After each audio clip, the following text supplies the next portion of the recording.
안녕하세요. 오늘은 저희가 함께 살펴볼 자료, 바로 바가바드 기타 12장, 박티 요가 강의록인데요. 이걸 바탕으로 좀 깊은 이야기를 나눠볼까 합니다. 네, 이 12장이 신에 대한 사랑, 그러니까 박티 요가에 대해 다루잖아요. 근데 시작부터 굉장히 흥미로운 질문을 던지죠. 네, 맞아요. 눈에 보이는 인격신, 크리슈나를 숭배하는 것, 그리고 또 형상이 없는 그 보이지 않는 불멸의 존재를 숭배하는 것. 이 둘 중에 어느 쪽이 더 나은 요가 수행이냐? 뭐 이런 질문이죠. 그렇죠. 이게 뭐 고대 인도만의 질문은 아니고 지금도 사실 유효한 질문인 것 같아요. 아, 그런가요? 네, 현대인들 중에도 보면 추상적이고 비인격적인 그런 개념을 더 우월하다, 더 고차원적이다 이렇게 생각하는 경향이 있잖아요. 네, 있죠. 근데 바가바드 기타는 정말 우리 이 몸을 가진 인간에게 그게 가장 효과적인 길일까 하고 되묻는 거죠. 강의록에서도 이 부분을 꽤 중요하게 다루고 있고요. 그럼 바로 크리슈나가 뭐라고 답하는지 좀 볼까요? 12장 2절을 보면 답이 꽤 명확해요. 네, 자신에게 마음을 딱 고정하고 절대적인 믿음으로 항상 자신을 예배하는 사람들, 이 사람들을 가장 뛰어난 요가 수행자다 이렇게 여긴다고요? 그렇습니다. 그리고 그 이유, 그 핵심이 바로 5절에 나오는데요. 5절이요? 네, 몸을 가진 존재에게는 형상이 없는 절대자, 그러니까 보이지 않는 것에 마음을 붙드는 것이 더 큰 고통이다라고 말해요. 아, 고통이다. 네, 그러니까 추상적인 대상보다는 뭔가 구체적인 형상, 인격신에게 마음을 쏟는 게 인간 본성에 더 맞고 훨씬 수월하다는 거죠. 굉장히 현실적인 조언이에요. 아, 그렇군요. 그러니까 우리 같은 이 몸을 가진 사람들에게는 실질적으로 그게 더 접근하기 쉬운 길이다. 이런 이야기네요. 네, 맞아요. 물론 뭐 형상 없는 길을 가는 사람들도 결국에는 도달한다고는 하죠. 네, 3절하고 4절에서 그런 수행자들도 결국에는 자신에게 온다고 크리시나가 분명히 말합니다. 아, 다만 그 과정이 훨씬 더 어렵고 힘들다고 덧붙이죠. 그러니까 뭐 보이지 않는 길의 가치를 부정한다기보다는 몸을 가진 존재로서의 어떤 현실적인 어려움, 이걸 인정해 주는 거예요. 와, 여기서 되게 배려가 깊다고 느껴지는 게 모든 사람이 다 최고 수준으로 집중할 수는 없잖아요. 그렇죠. 그래서 그런지 단계별로 대안을 딱딱 제시해 주는 게 되게 인상적이었어요. 무슨 맞춤 처방전 같달까? 정확합니다. 점진적인 접근법인 거죠. 12장 9절을 보면 만약에 마음을 온전히 고정시킬 수가 없다. 그러면 꾸준한 수행을 통해서, 즉 아비아사 요가라고 하죠. 이걸 통해서라도 자신에게 도달하라. 이렇게 말합니다. 아비아사 요가요? 그게 구체적으로 어떤 거죠? 감각을 통제하고 마음을 계속 한 곳으로 모으려고 노력하는 그런 규칙적인 훈련을 의미한다고 볼 수 있어요. 꾸준함이 중요하죠. 아, 꾸준함. 근데 만약에 그 꾸준한 노력조차도 좀 버겁다, 힘들다 이러면 다음 단계는 또 뭘까요? 10절에서는 나를 위한 행위, 그러니까 크리시나를 위한 봉사활동 같은 것에 전념하라고 해요. 봉사요. 네.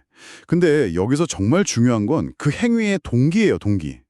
강의록에서도 강조하듯이 뭐 개인적인 만족감이나 성취감 이런 게 아니라 그냥 오롯이 신을 위한 봉사 그 자체가 목적이 되어야 한다는 거죠.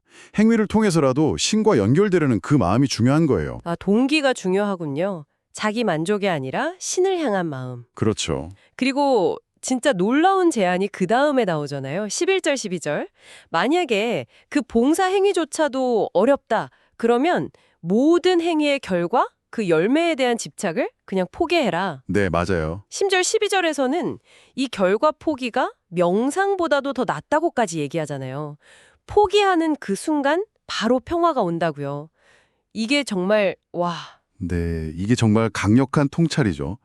순서를 보면 지식보다는 수행이, 수행보다는 명상이, 명상보다는 결과 포기가 더 효과적이다. 이렇게 제시하면서 어찌 보면 가장 소극적으로 보일 수도 있는 이 결과에 대한 집착 버리기가 실제로는 즉각적인 평화를 얻는 가장 빠른 길일 수 있다. 이걸 보여주는 거예요. 와. 비유하자면 뭐랄까 오랫동안 끙끙대며 들고 있던 무거운 짐을 탁 내려놓는 순간 바로 찾아오는 그런 해방감. 그런 거랑 비슷하다고 할 수 있겠죠. 강의록에 나오는 그 백세 노인 일화처럼요. 아, 그 일화요. 네네. 네, 이 포기라는 것이 과거의 어떤 행동 결과, 그러니까 업보와는 상관없이 평화로 들어가는 문을 그냥 바로 열어줄 수 있는 열쇠가 될 수도 있다는 거죠. 그렇군요. 그럼 신이 특별히 사랑하는 사람은 어떤 사람일까? 이것도 궁금한데요. 13절부터 19절까지 그 특징들이 쭉 나오더라고요. 네, 그렇죠. 뭐 어떤 존재에게도 악의가 없고 친절하고 자비롭고 내 것이라는 생각, 또 나라는 애고가 없고 고통과 즐거움에 막 흔들리지 않고. 와, 정말 이상적인 모습들이에요. 이 모든 덕목들의 뿌리를 보면 결국 내 것, 마마카라, 그리고 나, 아함카라라는 관념을 넘어서는 게 중요하게 다뤄지고 있어요. 아, 내 것과 나. 네, 강의록에서도 지적하듯이 내 것이라는 생각은 사실 그냥 생각일 뿐, 사실이 아닌 관념일 뿐이다. 모든 건 잠시 인연 따라서 빌려 쓰는 거다. 이런 자각이 중요하다고 강조하죠. 예를 들어 뭐 이 핸드폰이 내 거다 하는 생각조차도 사실은 영원한 소유가 아니라 그냥 일시적인 사용권에 불과하다는 그런 통찰인 거죠. 아, 내 것이라는 생각. 진짜 버리기 어려운 생각 중 하나죠. 특히 우리 사회는 워낙 소유를 강조하니까요. 그리고 감정적인 평정심. 이것도 계속 강조되는 것 같고요. 맞습니다. 기쁨이나 분노, 두려움, 슬픔 같은 그런 감정의 파도에 막 휩쓸리지 않는 것, 그리고 세상 사람들이 하는 칭찬이나 비난에도 흔들리지 않는 그런 고요한 내면 상태, 이걸 굉장히 강조하죠. 네네. 18절, 19절 보면 명예나 불명예, 추위나 더위, 칭찬이나 비난을 그냥 똑같이 본다 이런 마음을 이야기하는데요. 이건 단순히 감정을 억누르는 차원이 아니라 그 모든 현상 너머에 있는 어떤 균형을 이해하는 지혜에서 비롯되는 거라고 볼 수 있어요. 와, 깊네요. 오늘 이렇게 바가바드 기타 12장을 쭉 훑어보니까 신을 향하는 길은 정말 여러 가지가 있고 특히 우리처럼 몸을 가진 존재에게는 구체적인 대상에 대한 사랑과 집중이 더 효과적일 수 있겠다라는 크리슈나의 아주 현실적인 가르침을 다시 한번 확인하게 되네요. 네, 그리고 어떤 길을 선택하든 간에 결국에는 그 행위의 결과에 너무 집착하지 않고 나 그리고 내 것이라는 생각에서 좀 자유로워지는 것 이게 핵심 열쇠인 것 같다는 생각이 듭니다. 그렇습니다. 그리고 마지막 20절은 정말 우리 모두에게 큰 희망을 주는 메시지예요. 아, 마지막 절이요? 네.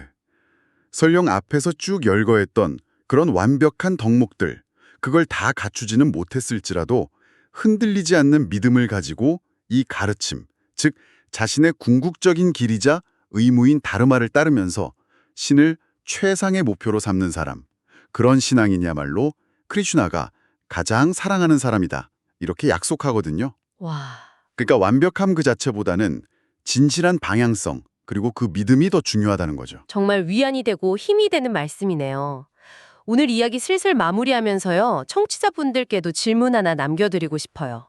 당신의 삶에서 혹은 뭐 지식을 탐구하는 여정에서 가장 중요한 궁극적인 목표를 설정하고 그것을 향해 나아간다는 것은 과연 어떤 의미일까요? 한 번쯤 깊이 생각해 보시면 좋겠습니다.